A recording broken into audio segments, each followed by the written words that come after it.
Parlons de Martine Skincare sans langue de bois. Dans cette vidéo, on va parler du positionnement de sa marque, des promesses qu'elle fait et voir tout simplement si c'est en accord avec la composition décryptée de ses produits. Ici, la petite Gabi, et ça fait 7 ans que je t'aide à éviter les pièges du marketing afin de ne plus te faire avoir par le greenwashing. J'analyse le discours marketing de plein de marques différentes pour savoir si le discours est en accord avec les compositions des produits et savoir s'il y a vraiment de la naturalité dedans. Cette vidéo va se dérouler en 2 étapes. Pour commencer, on va analyser le lancement de cette marque, des promesses marketing, ce que ça veut dire derrière, ce que ça peut cacher aussi derrière marketingment parlant. Puis dans la seconde partie, on va vraiment analyser en profondeur la composition Inky de chaque produit. Si vous souhaitez peut-être que je teste Martine Skincare parce que je comptais pas forcément les acheter, dites-moi ça en commentaire si ça vous intéresse réellement ou pas. Ça fait très longtemps qu'un lancement de produits cosmétiques skincare n'avait pas fait autant de bruit. Et pour cause, Martine, notre meilleure copine, déjà connue pour ses lancements make-up juste incroyable, remet aujourd'hui le couvert avec une gamme skincare. Et au vu de tous les retours, de tous les commentaires que j'ai pu lire, recevoir, voir chez d'autres créateurs de contenu, je vois que cette gamme de produits suscite l'enthousiasme général. Et pourtant, c'était totalement prévisible. On a toutes et tous connu les tutos péripatéticiennes de Martine qui nous donnaient ses meilleurs conseils make-up pour garder une bouche intacte malgré une nuit très mouvementée. Pour ensuite nous offrir sur un plateau d'argent le Saint Graal en termes de make-up qui tiendrait toutes nos nuits endiablées grâce à Martine Cosmétiques. Et désormais, on passe au nouveau tome de Martine au laboratoire de chimie et de cosmétiques. Comment Gaëlle Garcia Diaz a réussi à créer autant d'attentes autour d'une gamme skincare. Et ça s'est pas fait en un jour. Elle a commencé tout simplement, après avoir fait des reviews de maquillage, à commencer à se lancer un petit peu plus dans le décryptage de composition et de marketing de marques skincare. Et ça, elle s'y est pris vraiment en amont. Et pour asseoir cette légitimité, elle a commencé à analyser les marques de cosmétiques, à la fois leur marketing et leur composition, il y a à peu près un an et demi de cela. Ainsi, elle a permis d'asseoir cette fameuse légitimité en testant et en vous montrant comment agissent les cosmétiques qu'elle a pu tester sur sa peau. Et ce qui est d'autant plus intéressant, c'est qu'elle a également fait des contenus liés à l'acné qu'elle avait pu développer et comment elle s'en était sortie. C'est ainsi que chaque dimanche, on découvrait un nouvel épisode de Martine teste des cosmétiques et nous explique ce qui se cache dedans. Ainsi, forte de toute son expérience et le fait qu'elle ne soit pas ou peu sponsorisée par des marques, rassure tout simplement son audience sur son authenticité et instaure finalement un énorme climat de confiance entre elle et ses abonnés. Et ça, c'est très malin de sa part. Je comprends totalement qu'elle ait voulu sortir une gamme pour les peaux acnéiques. Pourquoi ? Tout simplement parce que moi-même ayant eu énormément de l'acné et par moments j'ai beaucoup plus d'acné, on a tendance tout simplement à vouloir chercher des crèmes miracles et à passer par les cosmétiques externes en premier. En fait, des fois on est tellement acculé, on est tellement dégoûté par notre peau, on va dire à dépenser nos sous dans n'importe quoi en termes de cosmétiques pour avoir une solution rapide, efficace et à court terme, améliorer finalement notre grain de peau. Et donc c'est très intéressant d'être parti sur ce positionnement là parce que l'acné finalement ça touche énormément de personnes, comme je vous en avais parlé dans cette vidéo là. Et en plus de ça, ça touche des personnes, on va dire de tous âges, à partir de la préadolescence jusqu'à même avant la ménopause finalement, puisque malheureusement nous les femmes, on a parfois des petits problèmes hormonaux qui font qu'on a par moment de l'acné. Donc je trouve ça très intelligent d'avoir voulu commencer par des produits anti-acné. Les résultats qu'il va y avoir sur les réseaux sociaux, les avant-après Martine Skin, elle va pouvoir s'en servir pour illustrer son site web et ainsi asseoir une certaine confiance en ses produits cosmétiques et une certaine notoriété. Maintenant, il est temps de parler un petit peu de sa vidéo de lancement et je vous avoue, j'ai été un petit peu surprise. Je sais pas si tu as eu cette même pensée, mais en fait, quand j'ai vu la vidéo de lancement, on va dire la partie un petit peu plus parlée, la partie un petit peu plus posée où elle explique comment elle applique les produits, etc. J'ai vu la présentation de Kylie Skincare. Qu'est-ce qui m'a fait penser à ça ? Bien tout simplement l'environnement, on va dire de la même couleur. Bon, Kylie Skincare est rose, Martine Cosmétiques c'est un vert passé. Cependant, c'est vrai que moi j'aurais aimé par exemple avoir des gros plans sur la texture avec un gros objectif macro. Mais c'est clair qu'on n'a absolument pas le côté coucou la praline de Kylie Skin qu'on pouvait avoir. Là, on a quand même un petit vent de fraîcheur, des petites blagounettes qui font passer un petit peu, qui ajoutent une petite touche d'humour finalement. On voit des plants, des extraits végétaux, minéraux dans des pêchères. On voit de la science, des giclées d'actifs, en veux-tu, en voilà. Bref, un lancement de produit qui fait envie. On nous parle d'efficacité, de sensorialité, de composition parfaite qui serait adaptée aux femmes enceintes et allaitantes. Sur le papier, cette marque fait des promesses incroyable. On s'est dit que enfin, ça y est, on a une ligne skincare digne de ce nom qui conviendrait au maximum de personnes. Parlons un petit peu du logo avant de rentrer un petit peu plus dans les détails.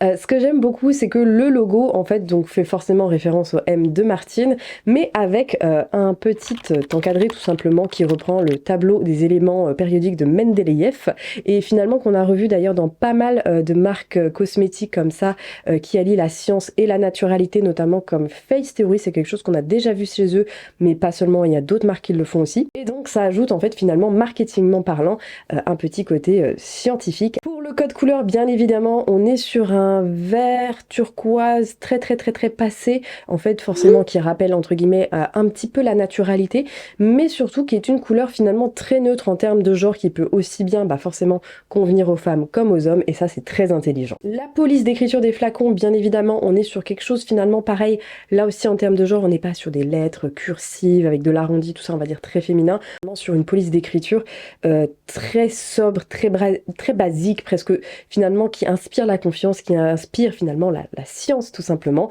et qui nous rassure sur l'efficacité des produits. Mais bien entendu, on a des noms de produits qui sortent un petit peu de l'ordinaire finalement, qui rejoignent l'imaginaire de Martine avec cette touche d'humour un petit peu graveleux. Et là, on va passer aux promesses de Martine Skin.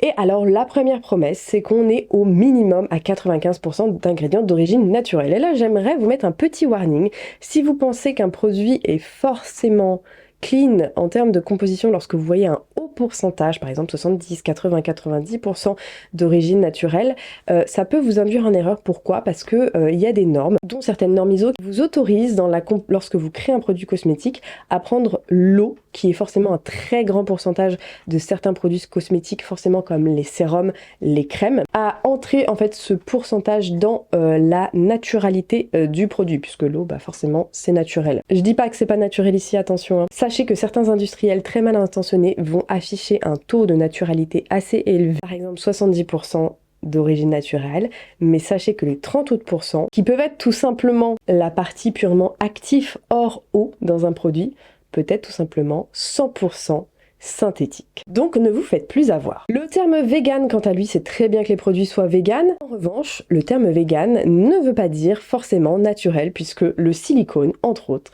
est vegan. Pareil pour ce qui est cruelty free, c'est très bien que les produits soient cruelty free, cependant ça n'assure pas, on va dire, un certain cahier des charges en termes de naturalité dans la composition. Il y a des industriels qui s'en servent de façon très mal intentionnée.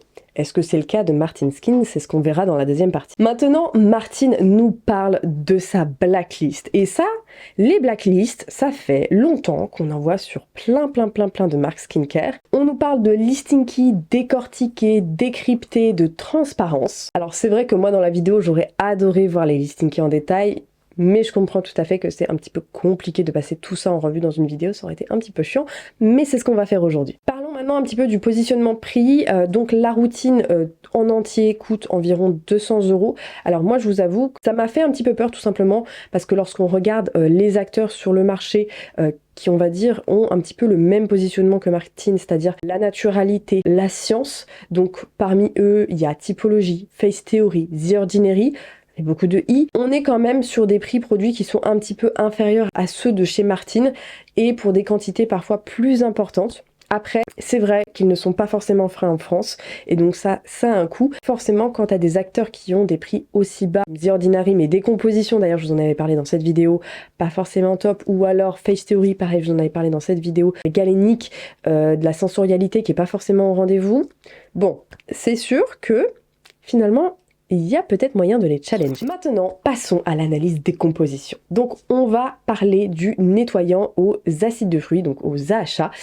Donc, moi, la première pensée que j'ai eue quand elle a montré le produit, j'ai pensé tout de suite au fameux gel crème Face Theory, qui est justement aux acides de fruits et au BHA, et qui est un gel, finalement une crème massante, une crème grasse pour enlever le maquillage que tu vas ensuite rincer et après tu vas te nettoyer la peau. Et en fait, rien à voir, c'est vraiment en fait un gel moussant avec des acides de fruits à l'intérieur et de la niacinamide et du zinc. Analysons plus en détail la composition du coup de ces nettoyants aux AHA. Je suis désolée, je vais vous le faire en voix off tout simplement parce qu'au moment où je tourne cette vidéo, le site n'est toujours pas sorti. Et afin que vous ayez cette vidéo plus tôt, il me fallait quelques jours d'avance pour pouvoir vous faire un montage correct. Donc on va analyser le nettoyant un petit peu de façon un petit peu plus superficielle, tout simplement. Pourquoi? Parce que je vais tout simplement entrer vraiment dans les détails pour le prochain produit qui sera donc la crème et non pas le sérum d'ailleurs. Et donc là on commence par de l'eau, donc c'est très bien, de la glycérine, donc ça c'est bien, ça va vraiment adoucir la peau et ça va peut-être justement éviter d'éventuelles irritations sur des peaux sensibles. Le propanediol, pareil, c'est un humectant hydratant naturel qui peut être issu du maïs, de la fermentation du maïs. Ensuite, on va retrouver effectivement des tensioactifs très doux, donc pas de sulfate, pas d'allergisant, parce que souvent ça peut être de la cocamidopropylbétène qui peut être effectivement un agent nettoyant, mais qui peut irriter certaines personnes. Là, pareil, tensioactif très très doux, donc c'est très bien. La gomme xanthane, donc c'est un agent épaississant. Effectivement, on va bien retrouver de la niacinamide, du zinc gluconate pour justement réguler le sébum. Et ensuite, on va retrouver tous nos actifs ensuite, donc les AHA, l'acide mandélique, l'acide tartarique, etc. Donc qui vont aider la peau à être exfoliée. Puis ensuite, on va retrouver de l'huile d'amande douce, encore un petit peu de tensioactif pour nettoyer tout ça, du sel. Niveau conservateur, on va être sur un sodium benzoate, donc effectivement, pas de parabènes, pas de phénoxyéthanol. Bref, pas de conservateur polémique puisque le sodium benzoate est un conservateur autorisé en cosmétique bio. Et on va retrouver du sodium hydroxyde, donc souvent les gens paniquent parce que c'est tout simplement de la soude et non, c'est tout à fait normal, elle est utilisée en infime quantité tout simplement pour stabiliser le pH. Et du coup, la composition vraiment est hyper clean, c'est validé par ici. Donc le nettoyant aux achats, je vous avoue, c'est le seul que je n'achèterai pas. Pourquoi? Tout simplement parce que moi j'aime avoir un nettoyant avec qui je peux nettoyer entièrement mon visage et également des zones un petit peu plus fragiles comme le contour des yeux. Et il faut savoir en fait que j'ai un léger eczéma à l'intérieur des paupières et je sais qu'en général appliquer des solutions, on va dire un petit peu entre guillemets irritante comme les acides de fruits peut en gros perturber cette petite zone qui est du coup très très très fragilisée à cause de cosmétiques au CBD. Moi j'aime un nettoyant qui peut aller partout sans sensibiliser ma peau et donc je préférais un nettoyant on va dire plus basique sans actif. Maintenant passons au sérum de jour et ça je vous avoue que c'est un produit que j'aimerais tester parce qu'effectivement il y a de la niacinamide, voilà, ça c'est bien pour les peaux acnéiques, il y a de l'acide hyaluronique pour effectivement apporter beaucoup d'hydratation et moi ce que je trouve intéressant dans ce qu'elle nous a dit en tout cas dans sa vidéo, c'est qu'elle nous parle d'actifs d'algues et souvent les cosmétiques à base d'algues ce sont des cosmétiques plutôt bio tout simplement pour la simple et bonne raison qu'il y a des actifs qui sont géniaux comme le rétinol, la vitamine A, la vitamine C mais qui au naturel on va dire c'est compliqué en fait de les avoir sous cette forme naturelle, ils sont pas forcément très stables et donc le fait d'utiliser des actifs synthétiques beaucoup plus facile dans la gestion de la formulation, dans la gestion de la conservation et donc c'est pour ça que beaucoup d'actifs naturels et bio utilisent entre autres des algues qui sont très efficaces. Bon, tout est sold out. Alors ce que j'aime beaucoup c'est que du coup on nous a précisé le pourcentage de dosage de niacinamide, 3%. Alors j'avoue, j'utilise de la niacinamide entre 10 et 20%, donc je sais pas si ça aura autant une efficacité que les sérums que j'utilise d'ores et déjà. On est sur de l'eau, du propanediol, donc qui est un agent hydratant humectant, de la glycérine. On va retrouver du coup tout de suite la niacinamide à 3%, du pentylène glycol qui est là pour voilà, la dispersion, etc. Et ensuite, certaines naturalistas vont peut-être bloquer sur le 1 décane et je l'ai vu, il était où? Le tridécane. Sauf qu'en réalité, du coup, ces deux mots-là qui peuvent faire penser au silicone sont en réalité une alternative naturelle issue de l'huile de coco ou de palme, justement pour créer un toucher silicone-like et justement pour pouvoir formuler des produits tout simplement bio avec la sensorialité d'un cosmétique conventionnel. Sinon, à part ça, effectivement, le sodium hyaluronate, l'acide hyaluronique est ici. Le squalane que moi je n'aime pas trop parce que ma peau ne le supporte pas très bien, mais donc là il doit pas être très dosé, donc ça doit être pas mal. L'huile de jojoba qui est une huile normalement très bien tolérée par les peaux à tendance acnéique. La salicorne, le carbomère. Alors ça par contre, effectivement, les naturalistas en général elles aiment pas trop le carbomère. Moi je vous avoue, il arrive en fin de composition, donc à la limite moi ça me pose pas de problème. De la vitamine E et du parfum d'origine naturelle. Écoutez, la compo pour moi ici est très très bien et je pense que justement l'ajout d'ingrédients, on va dire, comme le indécane ou le tridécane et effectivement le carbomère justement, joue énormément sur la sensorialité et effectivement évite l'effet bouloche que peuvent avoir notamment les sérums à base d'aloe vera. La crème de jour, on va dire elle qui est un petit peu plus riche et alors moi ce qui me chafouine un petit peu, c'est que j'ai personnellement une peau qui est très comédogène et qui a énormément de mal à s'exfolier. Alors tu vas me dire, ouais mais regarde dans la gamme, il y a plein d'AHA, plein de PHA, c'est très bien pour ta peau, ça va exfolier, etc. La problématique que j'ai ayant une peau, quand je te dis, qui est très comédogène, c'est-à-dire que moi je peux utiliser des AHA et du rétinol sur ma peau sans avoir d'irritation, pour te dire à quel point elle est très vite encombrée. Si tu as une peau qui est vraiment comme la mienne, si la moindre crème un petit peu plus riche vraiment t'obstrue les pores et te crée des micro-comédons, je mets un tout petit bémol en fait sur cette crème, tout simplement parce qu'il y a du squalane. Et le squalane, c'est un actif qui est génial, mais le squalane sur moi a tout simplement un effet très occlusif et c'est on va dire quelque chose qui me fait un petit peu peur. Pour ce qui concerne la glycérine, l'acide hyaluronique, ça c'est top, mais effectivement lorsque vous voyez du squalane très en haut dans la composition, faites attention. Maintenant, passons à l'analyse de celle-ci. La crème, quant à elle, n'est pas du tout out of stock et je pense savoir pourquoi, tout simplement parce qu'elle est moins prometteuse que le sérum de jour et donc là on va rentrer un tout petit peu plus en détail parce que j'ai pas mal de choses à dire. Donc on va retrouver de l'eau, de la glycérine, le propanediol, le fameux trio de tête et on va retrouver du C15-19-alcane. Et ça peut faire peur parce que le nom ne sonne pas vraiment très naturel, très latin et c'est tout simplement en fait le remplaçant des silicones mais en version végétale. Je vous en avais fait une petite vidéo YouTube d'ailleurs à ce sujet à propos d'un fond de teint Sephora. Ensuite on va retrouver de l'alcool, non je déconne, ce n'est pas de l'alcool, c'est un alcool gras et en fait qui va être utilisé en tant qu'émulsifiant pour permettre aux parties huileuses et aqueuses de bien rester ensemble et que voilà la formulation ne soit pas compromise. Ensuite on va retrouver du beurre de karité qui arrive assez haut dans la composition, la diglycérine qui va agir avec la glycérine en synergie pour apporter vraiment beaucoup plus d'hydratation, pareil pour le pentylène glycol et là on va retrouver du squalane. Alors le squalane on va faire un petit arrêt dessus parce que normalement en fait c'est un ingrédient qui n'est pas censé occasionner l'obstruction des pores de la peau et il est censé justement convenir aux peaux à imperfection, aussi des taches pigmentaires parce qu'il pénètre profondément dans la couche cornée pour homogénéiser tout ça, arranger tout ça. Moi j'ai déjà utilisé des sérums qui étaient donc vraiment à base de squalane et j'ai eu directement des micro-comédons vraiment en moins d'une semaine après l'utilisation du sérum voilà régulièrement. Donc si jamais tu as une peau vraiment qui a tendance à faire des micro-comédons, qui a vraiment tendance à être très vite bouchée, qui a du mal à s'exfolier, fais quand même attention à cet ingrédient dans tes cosmétiques. Voilà, ça dépend. Alors on est tous différents, on n'a pas toutes les mêmes réactions aux cosmétiques. Donc voilà, moi je te partage mon expérience. Je dis pas que ce sera le cas ici, hein, bien entendu, mais c'est quelque chose qui peut, peut-être t'intéresser. Après, le C12-13 acrylactate, ça peut faire peur aussi parce que ça fait pas très naturel comme dénomination.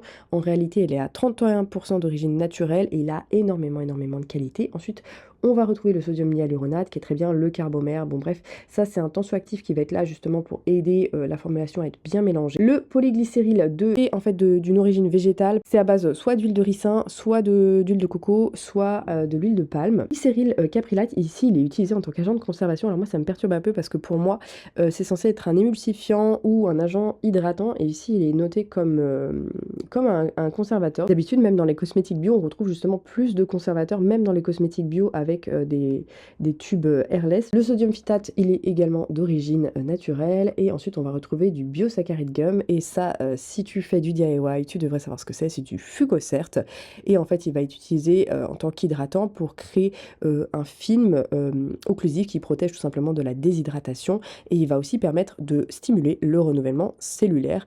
Il a aussi une activité anti-âge qui peut être intéressante et il est souvent comparé à l'acide hyaluronique donc c'est sympa de le retrouver ici même s'il est vraiment tout en bas de la composition. Pareil ici la composition est parfaite, je suis d'ailleurs étonnée qu'il n'y ait pas plus de conservateurs que ça. Maintenant passons au masque et là tout de suite ça a fait ting dans ma tête, j'ai pensé à quoi, pourquoi avoir développé un masque peeling comme ça tout simplement pour faire concurrence au best-seller mais qui est ultra irritant, c'est le fameux masque rouge au 30% d'acide de fruits de The Ordinary. Alors ce masque, moi je l'adore parce que pour ma peau Ah, ça fait du bien. Ah là, ça fait effet, effectivement, peau neuve, mais effectivement, c'est un masque qui est ultra irritant, qui n'est pas du tout adapté pour les peaux sensibles. Et je trouve ça très intelligent d'avoir pu créer effectivement un masque peeling vraiment beaucoup plus doux, parce qu'on n'est pas du coup sur des acides de fruits, d'ailleurs voilà, on va être sur des PHA du coup qui sont forcément plus doux, qui ont un poids moléculaire plus haut. Donc qui dit poids moléculaire haut, dit forcément ça pénètre moins dans la peau. En fait, la molécule est beaucoup plus grosse et donc elle va principalement se concentrer sur le dessus de l'épiderme, où quand la molécule elle est plus petite, en fait elle va pouvoir tout simplement rentrer plus profondément dans l'épiderme. C'est d'ailleurs la problématique qu'on a avec les nanoparticules, comme elles sont tout petites, et bah tout simplement elles peuvent traverser notre peau et passer dans notre sang, ce qui est quelque peu en effet problématique puisqu'on ne connaît pas les effets à long terme. Donc franchement, ce masque, il y a bien un truc que j'ai envie de tester dans cette gamme, c'est ça. Maintenant, passons à l'analyse de sa composition. Alors, l'acide, quant à lui, n'est pas du tout en rupture de stock. Vraiment, les photoproduits, je kiffe. Effectivement, gros disclaimer sur le fait d'utiliser un produit solaire, une protection solaire après ça.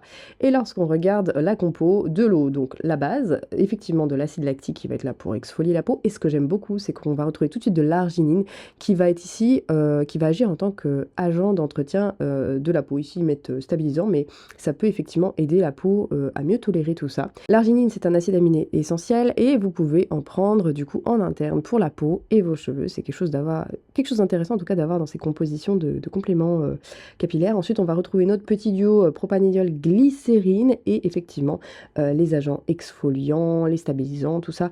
Donc là, vraiment, pareil, la compo très très bien et je suis toujours aussi surprise de voir aussi peu de conservateurs à l'intérieur.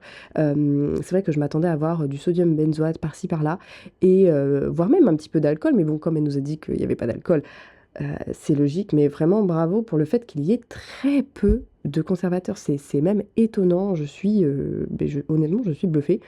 Imperfecte sur la composition.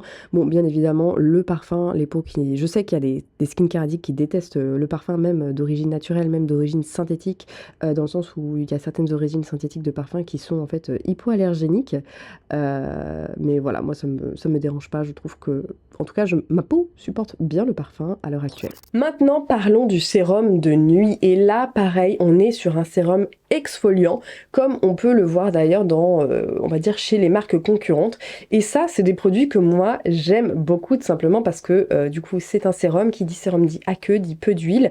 Et forcément, pour les peaux comédogènes et qui ont du mal à s'exfolier, c'est très très bien. Donc là, on va retrouver normalement un cocktail d'AHA, de PHA, donc on va vraiment avoir cette action superficielle et un petit peu plus profonde. Et ce que je trouve intéressant, c'est qu'elle nous parle du gluconolactone, et le gluconolactone, moi j'ai testé plusieurs produits avec cet ingrédient et à chaque fois je suis un petit peu déçue par la formulation, tout simplement parce qu'en général c'est une formulation, enfin j'ai l'impression que c'est vraiment cet ingrédient là, gluconolactone, en général quand ça arrive assez haut dans la composition, c'est des lotions qui sont un petit peu collantes. Alors je suis sûre que Martin Skin aurait jamais laissé passer ça, donc ça j'avoue c'est quelque chose qui m'intrigue. Compte tenu du prix du produit, effectivement, moi j'attends qu'il n'y ait pas du tout ce côté collant. Passons à l'analyse de sa composition. Également, le sérum est aussi sold out et c'est marrant, c'est vraiment les gens ont vraiment en fait cette envie finalement de plus trop consommer des crèmes de jour mais des sérums, et effectivement c'est là où on voit que les peaux acnéiques ont vraiment du mal à supporter en fait les crèmes un petit peu plus riches, et c'est là où on voit tout l'intérêt des sérums.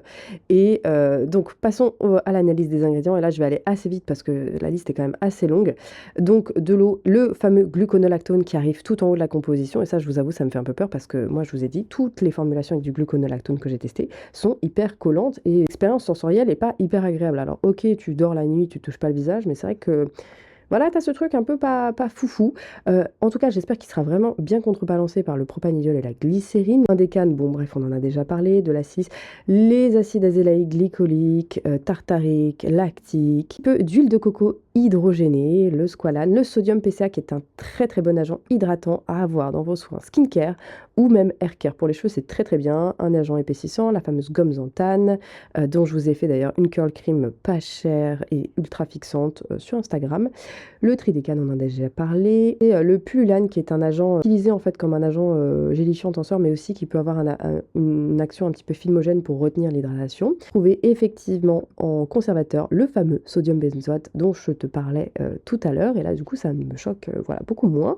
Donc là, voilà, c'est, on va dire, vraiment une composition de produits bio. Du sucre ici, du petit glucose. Et ici, on a un peptide. Et les peptides sont très intéressants à avoir dans ces cosmétiques, puisque ici, c'est un peptide qui peut être utilisé entre 0,5% et 3%. Et ça, c'est un tripeptide d'origine synthétique qui va aider la peau finalement à se renouveler un petit peu plus rapidement et à avoir un effet un petit peu moins ridé, si je puis dire. Et il va aussi aider la surface de ta peau à mieux refléter la lumière et à mieux maintenir l'hydratation. Ce peptide, en général, il est stable à un pH de 3,5 et donc, effectivement, c'est tout à fait cohérent de le mettre dans une formulation où tu as des acides exfoliants. Donc effectivement, là du parfum, donc même remarque que précédemment, la team anti-parfum, je sais pas si vous êtes là, manifestez-vous en commentaire. Composition vraiment très belle et c'est dommage qu'il soit en rupture de stock parce que pour le coup, ça aurait été hyper intéressant. Si vous l'avez testé, dites-moi s'il a cet effet collant ou pas. Je veux vraiment savoir quoi. S'il n'a pas d'effet collant, je pense que voilà, je l'achèterai par la suite. Et maintenant, dernier produit, et là j'avoue, c'est un produit que j'ai envie de tester, mais en même temps, j'ai pas vraiment envie de tester. Pour la simple et bonne raison que on va être vraiment sur une texture baume et ça, ma peau a vraiment du mal à le supporter. Là encore, on va retrouver des algues et ce qui est intéressant, c'est que on va aussi travailler tout ce qui est booster la production de collagène. Et ça, c'est très intéressant, notamment quand vous avez des cicatrices et donc forcément de l'acné. Donc, booster cette production de collagène, ça peut passer à la fois par les actifs cosmétiques, mais aussi par d'autres choses un petit peu plus externes. Et là, je pense notamment, entre autres, à la radiofréquence, à la photomodulation, vous savez, les petits masques avec les LED, là, et aussi en interne.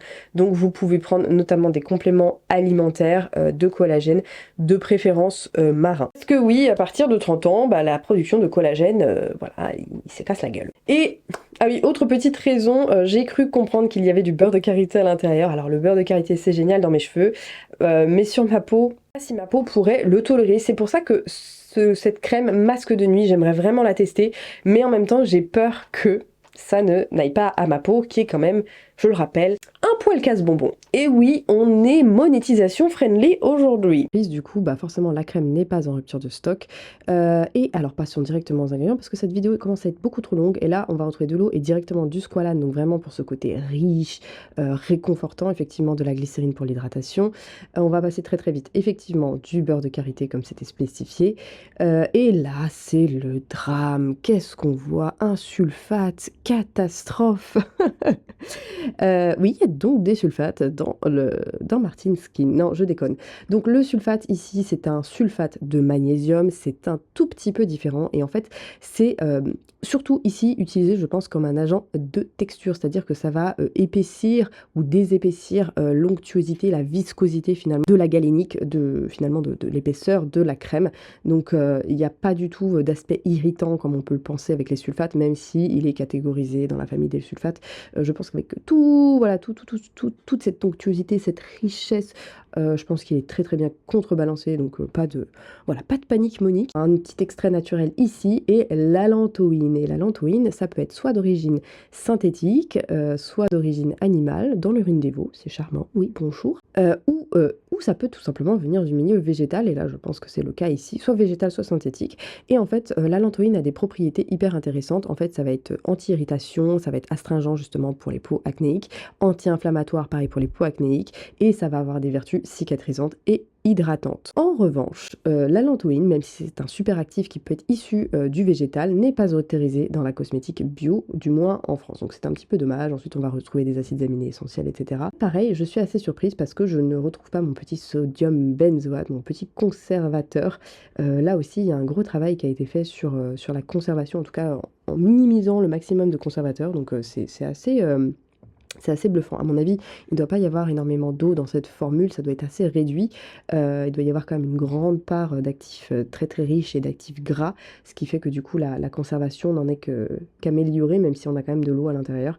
Mais ouais, pareil ici, composition vraiment vraiment sans faute, y compris pour le magnésium sulfate, enfin voilà, qui n'est pas là, qui n'est pas utilisé ici en tant que tensioactif en tout cas. Que conclure de Martine Skincare? Je ne sais pas, parce que c'est la Gabi du passé. Si tu souhaites que je teste Martine Skincare, et ça avec vraiment des gros avant-après, comme j'adore faire, avec des gros plans sur ma moustache, n'hésite pas à me dire ça en commentaire, n'hésite pas à liker et à commenter cette vidéo pour soutenir la chaîne. Et si tu souhaites que les gens ne se fassent plus avoir par le marketing et qu'ils comprennent ce qu'il y a réellement dans les compositions, et moi je te dis à la semaine prochaine pour une vidéo capillaire que vous attendez toutes et tous. Et n'hésite pas à activer la petite cloche, promis, je fais pas de notification toutes les 5 minutes, bien au contraire.